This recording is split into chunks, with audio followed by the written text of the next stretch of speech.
Өз тарихын білмеген ұлттың ертеңі бұлыңғыр. Осыны тағы бір еске салған елбасы Ұлытау төріндегі сұхбатында сізбен біз үшін аса маңызды терең әңгіменің тиегін ағытты.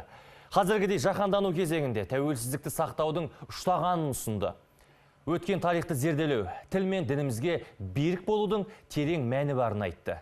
Еліміздің тұрақтылығын сақтаудағы тұшымды пікірлерден көңілге түйгеніңіз қайсысы? Осы орайда экономика ғылымдарының докторы Мырзакелді Кемел ағамызбен сұхбаттасуды жөн көрдік. Аға, студиямызға қош келіпсіз. Енді қазақ руханиятының қабырғалы ірі өкілісіз. Мынау елбасының Ұлытау төрінде берген сұхбатынан кейін қандай ой түйдіңіз? Ол өте маңызды, салиқалы және қарапайым, кез келген адамға түсінікті жақсы ойлар болды. Ұлттың бүгінгі қамы үшін айтылмаған әңгімелер қалған жоқ. Соның ішінде шын мәнінде Жезқазған таңдауының өзі, елбасының өзінің сөзінде айтқандай, Берел, Сарайшық, Түркістан секілді киелі мекендердің біреуі бұл жер. Баяғы хандардың мекендеген мекені. Сондықтан Ұлытауға келдім. Ұлытауға келген себебім темір жолды іске қосайын деп жатырмыз. 1200 шақырымдық Жезқазған Бейнеу темір жолын деп бастап ұлттың тіліне, діліне, рухына байланысты көптеген әңгімелер айтты. Оның бәрі өте түсінікті және дәлелді. Елбасы ұсынған үш тұғырлы тіл идеясының еліміздің интеллектуалдық өресін өзгертуге тиімділігі зор. Сіз осы пікірмен қосыласыз ба? Әрине, біздің негізгі ақпараттық қақпамыз Ресей. Ал бірақ әлемдік интернет жүйесін талдап қарасақ, 67% ағылшын тілінде. 2,5%-ға жуық қана орыс тілінде. Қазақ тілі 1% ғана. Біз егер жан-жақты болғымыз келсе, әлемдегі нақты жағдайды біліп отырғымыз келсе, үш тұғырлы тілді ұстанғанымыз дұрыс. 30 жасқа дейін азаматтардың бәрі ағылшын тілінде сөйлеуге әдеттенуі керек. Қазақ тілінде, орыс тілінде болса да қатар алып жүреміз. Мырзакелді Кемелұлы, енді тілі мен діннен айырыла жаздаған еліміз. Президент сұхбатында діннен ешкім алшақта деп айтпайды, ол әркімнің өз еркі деген болатын. Бірақ осыны дұрыс жолмен жүйелі түрде жүргізу керек дегенде ойлар айтты. Енді еліміздегі діни сауаттылықтың артпауына не себеп болып отыр дейсіз? Біздің жасырақ кезіміздегі үйренген діндеріміз таза, шын мәнінде иманды тіл болатын, дін болатын. Қазір олай болмай шықты, өкінішке орай.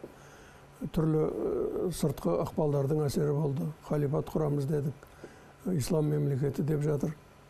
Соның бәрі біздің адасуымыздан, біздің біліміміздің төмендігінен, мәдениетіміздің төмендігінен болып отыр. Білімі кем адам біреудің айтқанына ергіш болады. Айлықожаның айтқаны бар, мұсылманшылық кімде жоқ, тілде бар да, дінде жоқ деген. Мешітке баратын біздің жасымыздағы адамдар қатарларым бәрі барып жатқаннан кейін барып жатырмын дегенді де естіп жатамыз.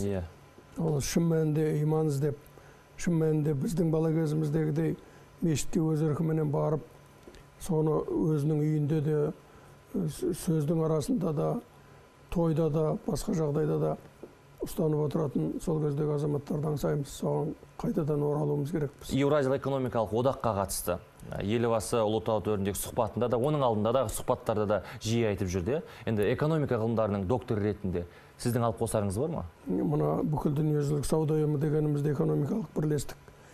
Сол секілді біздің Еуразия одағы да экономикалық бірлестік. Одан қорқу біздің баяғы кеңес одағында соның құрамында болған кездегі олардың басымдығын көргеніміз, өзіміз реттейміз, сендердің жұмыстарың болмасын, сендер тек жұмыспен болыңдар дегенге қайтып оралып қалама деген қауіп. Бірлестіктің экономикалық прагматизм тұрғысынан алғанда оның ешқандай проблемасы жоқ. Осыны мен мақала етіп жаздым, лекцияларда айтып жүрмін. Және қарсы пікір айтқандардың, азаматтардың пікірлерін оқығанымда қарным ашады. Олар дәлелді бірде-бір сөз айтпайды. Дәлелді сөз айтпайды, бірақ дұрыс емес дейді. Сол дұрыс емес деген азаматтардың мен бетпе-бет отырып, тікелей сұхбат жасауға дайын. Оны біраз зерттедім, 30 шақты парақ мақала жаздым. Және одан ары қарай да зерттей түсуге болады. Экономикалық одақтың зияны жоқ. Әрине проблема бар. Проблема бар, мысалы, жаңағы жемқорлыққа байланысты. Егер біздің жаңағы топта жұмыс істеп отырған біздің мүддеміз осы жерде жеңіліп бара жатыр, бұған қол қоймаңыз, бұған келіспеңіз дейтін болса, елбасы келіспейтін болса, онда ешкім оны зорлай алмайды. Ұлытау төрінде сұхбат берді елбасы. Дәл осы жердің таңдалуында қандай мән бар деп ойлайсыз? Ол Ұлытаудың киелі мекен екендігі. Ұлытауды таңдаудың мәні, Ұлытауда кен орындары азайып, Қазақмыс компаниясы Өскеменге, Ресейге барып кен іздеп, одан Жезқазғанға қарай тасымалдау ауыр болатын болып, баяғы Кентаудың арқалықтың күйін кешіп қала ма деген уайым. Елбасы өзінің сұхбатында өте әдемі айтты. Ұлытаудағы қазып жатырған кеннің астында бір шама жерді қазып, бір шама жерді қалдырады. Өйткені қатар қазып кете берсе, үстінен құлап түсуі мүмкін. Оның үстінде ауыл тұр.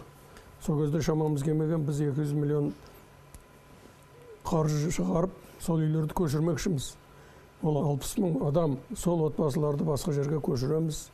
Сөйтіп барып жаңағы сатып алып тұрған пластарды аламыз, ол тағы 20-30 жылға жетеді деді. Қандай тамаша. Осы секілді нәрселердің бәрін қалпына келтіру үшін, жаңағы 20-30 жылға жететін рудамыз әлі бар екенін айту үшін, әрі киелі мекенде сұхбат бергенін, Қазақстанның кез келген жерінде сұхбат беруге елбасының жөні бар екенін көрсету үшін, әрі жаңағы теміржолды.